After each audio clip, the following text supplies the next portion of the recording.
Unit 3, Video 2, define Madison's democratic ideals in the Constitution.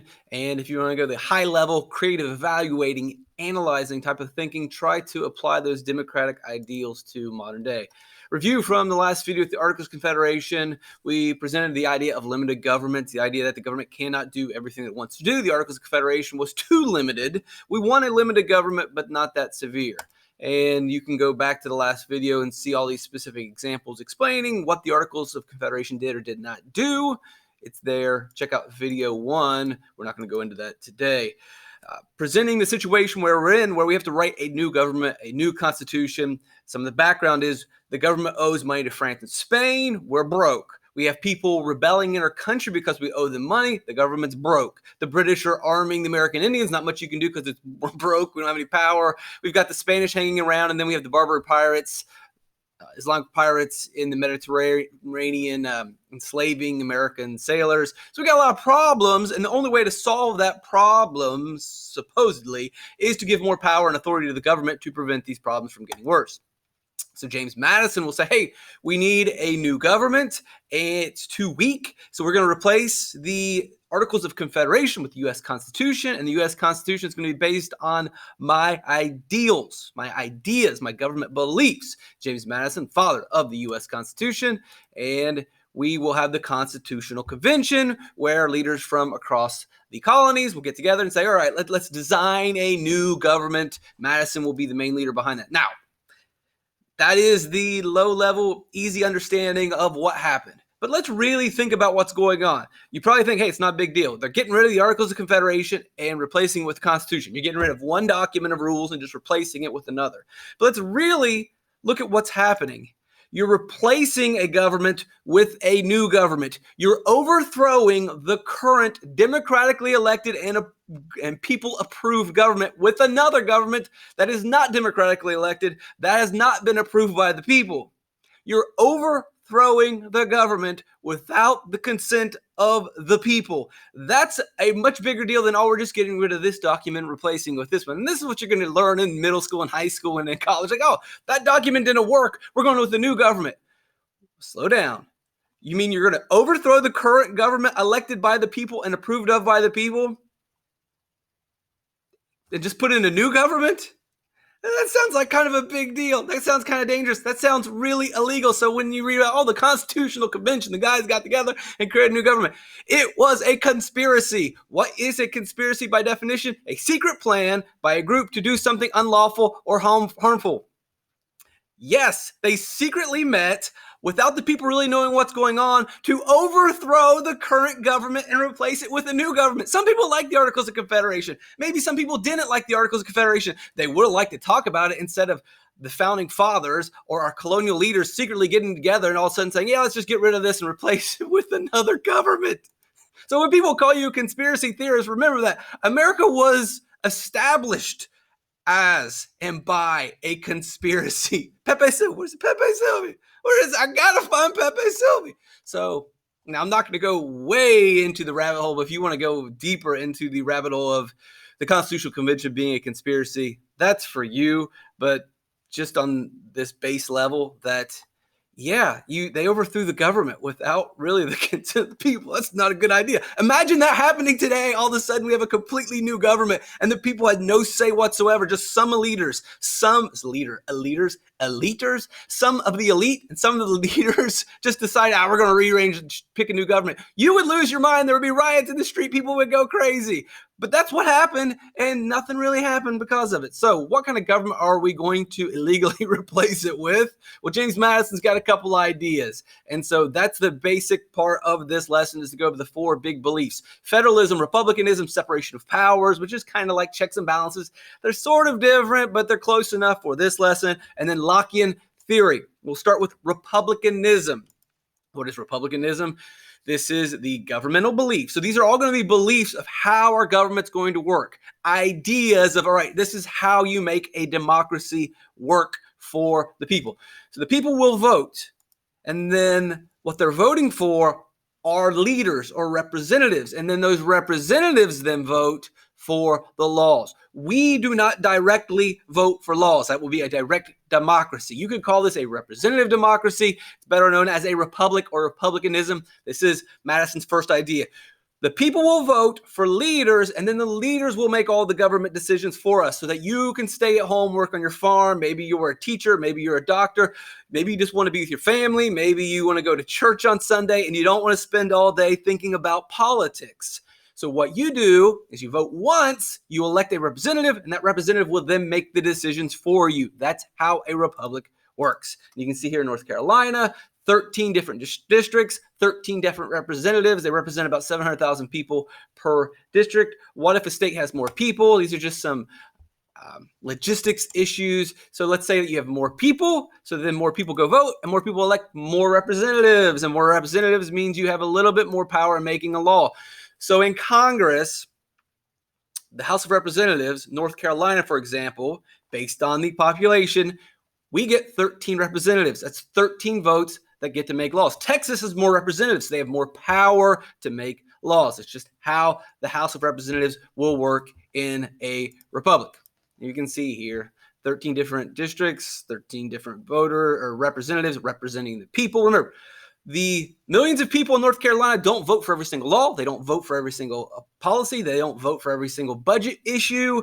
What they do vote for are the representatives who then go and decide, should we raise or lower taxes? What programs should we fund? Should we declare war or not? That's how a republic works. This is a logistical issue. It's more than anything else, or maybe not. Maybe it's an elite taking the power away. It's up for you to decide. So that is republicanism. If we look a little bit closer here at the legislative branch, and we look at the House of Representatives, and we can see here, we can actually see exactly where they sit. There are the 13 representatives from North Carolina. They will vote for laws. That's republicanism. Separation of powers is just simply separating powers. So the best way to understand the separation of powers is to understand what it is not. So if we do not separate powers, then you mainly have a king that makes the laws, that enforces the laws, and that interprets the laws. And when you don't separate the power, that means one person can do anything, and there are no checks of power. When you separate powers and give some powers to the legislative branch and some powers to the executive branch and some powers to the judicial branch, those separations of powers often work as checks to limit each other's powers. Limited government. There it is back again. When you don't have separation of power and you don't have different branches doing different jobs, checking each other, you have one guy doing everything. There are no limits to the power that he could wield. So what we have is a legislative branch, an executive branch, a judicial branch. Legislative branch mainly makes laws. The executive branch mainly then executes, enforces, or carries out those laws, brings those laws to life, takes those laws from paper and makes them exist in reality and allows people to follow them or makes people follow them. And then the judicial branch interprets that piece of paper and says, yes, it's fair, and then also determines if people are breaking the law as it is written. Some examples of separation of power, which loosely connects to checks and balances, which is fine for your AP test. It's fine for this lesson. When you get into civics and economics, it's going to be a little bit more detailed, more specific. But for now, in American History 1, here we go. So say the president wants to raise taxes. Technically, that is a power of the legislative branch, and they can say no. If it was just a king, the king says raise taxes, boom, it's done, it's over. But because we have separated powers and each branch acts to check each other, you can limit power. I want to declare war on Russia. The right to declare war, as described or defined, enumerated in the Constitution, that power remains in Congress. We have separated the power. President cannot declare war. That's a power of the legislative branch. Separation of power. This is the second main idea of Locke, or of Madison. Free health care. Well, the president can veto laws and say no. We have separated the powers here, balanced it out. If the king says he wants to declare war, boom, it's over. There's no checks. There's no limiting of the government. Lockean Theory. What does Lockean Theory say? John Locke said, here's how governments work. Governments work as a contract between the government and the people. There is a social contract. He popularizes this idea. Madison will take this and implement this in the Constitution and say, I like it. All right, obviously. Well, before we get into that. So basically the idea is that the government, we allow the government to rule. We, the people, allow the government to rule as long as they serve us. That's it. It's a deal. Like, okay, we'll give you the power. We'll give you the authority. We'll let you write the rules. But the only thing is you've got to work for us. You got to write rules for us. You got to use your power to help us out. This is not on the test. Lysander Spooner, social contract, I didn't sign. And if you think about it, all right, yeah, every contract in your life you sign. I've signed many contracts and both parties agree to them. I didn't sign the Constitution. And that's Spooner's big argument. Like, I didn't sign any contract. I did not sign the contract. That doesn't mean you can't rule over me. What are we doing? And Spooner says, look, Jefferson says the government power comes from the consent of the governed or the people. We do not consent and declare our independence from England. We do not consent. So that is the basis for the Declaration of Independence. There's a basis for fighting the American Revolution. The basis for starting our own country was Jefferson saying that the people did not agree to the king's government. Thus, we were allowed to start our new government. If the people don't consent, boom, over. And that goes with Locke's theory of a social contract. We, the people, allow the government to rule. We consent as long as they do what we want.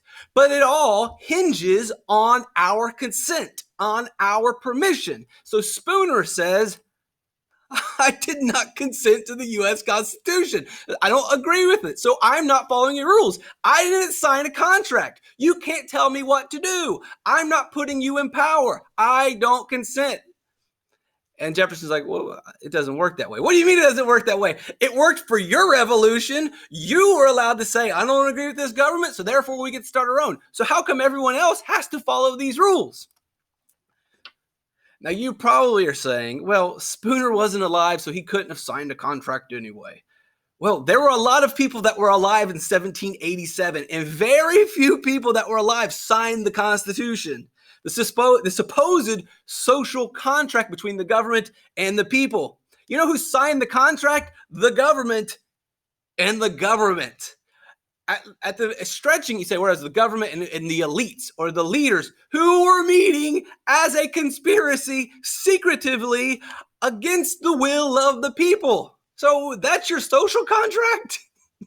Again, this is not going to be on the test. In theory, which is really all that matters, what Locke said, yeah, it makes sense. People and the government agree to a contract. It's not really a physical contract, even though the Constitution technically is a physical contract. It's supposed to be an abstract conceptual idea, but the Constitution really brings that to life. It's an actual contract between the people and the government. Well, I didn't sign it. You didn't sign it. The people that did sign it did so illegally and not representatively of the people. Anyway, so again, to go show you how the social contract works, because this will be on the AP test, you agree to give your power and your sovereignty to the government. And the government takes all of our power and sovereignty and uses that to make laws and rules that serve us and make our lives better, mainly to protect our rights. We allow them to rule. That's what we signed the contract. Their part of the contract is they have to protect our rights. Just like you use the cell phone, you agree to pay your bill every month, and the cell phone company decides to give you service. So you pay your bill, they give you service. You willfully submit to the government, you willfully obey the laws, and they will use that power to protect our rights. All right, we will let you be the boss, but you must use your authority to help us, not according to Lysander Spooner. Spooner's not going to be on a test. Federalism, division of power between state and national government. It's pretty simple. Third idea, federalism. We're going to divide power between the national government. The government's going to have some powers, and these individual state governments are going to have some power. The military is mainly a federal power. Schools are under the direction of the states. Look at the Constitution. Nothing about schools in the Constitution, so that power is given to individual states. That's federalism. The idea that the federal government will have some power, but also the Constitution says that the state governments will have some powers as well. And you can see that in the 10th Amendment, which reserves power. Another idea, federalism. So big laws. So what is a federal law? We talked about the military, but also the 14th Amendment says that everybody has to be treated equally under law. Every state has to follow this. The federal government has federal rules that apply to everyone. Now, there's also going to be individual states, but there are also federal laws and rules, environmental rules, disability laws. Those are federal. Everyone's got to follow. But individual states also under federalism get to do their own thing. Like Florida can have different kinds of gun laws. Florida might decide they're not going to have a state income tax. Texas may decide that we are still going to execute criminals. Massachusetts may decide that there's going to be free healthcare in their state or raise taxes. So individual states can pass their own laws as well, but the federal government can also pass laws that everyone must follow. Federal government is supreme. So if the federal government says something is illegal and the state government says, no, it's legal, who wins? Who wins? Federal government or state government? The answer is the federal government is supreme. This is part of federalism that Madison believes. So if the federal government says slavery is illegal, then every state has to follow it. If the federal government says that discrimination is illegal, then every state must follow it. Also, federalism, power flows down. So some powers for the federal government, some powers for the state government, and then what's left over goes to local government. Obviously, it's about a trickle at that point. Most of the power remains in the federal government. Some powers go to the state government. And then even your local government has powers, but your local government can't start a war. Your local government can't do giant, big, massive projects. A lot of times, your local government has just very few responsibilities and powers. That's the way that it works. Madison's beliefs for the Constitution, socialstudiesgames.net. I'll see you guys in the next video. Remember, Spooner's not going to be on your test, so don't spend too much time thinking about it. Madison will be on the test. His 4 beliefs will be on the test.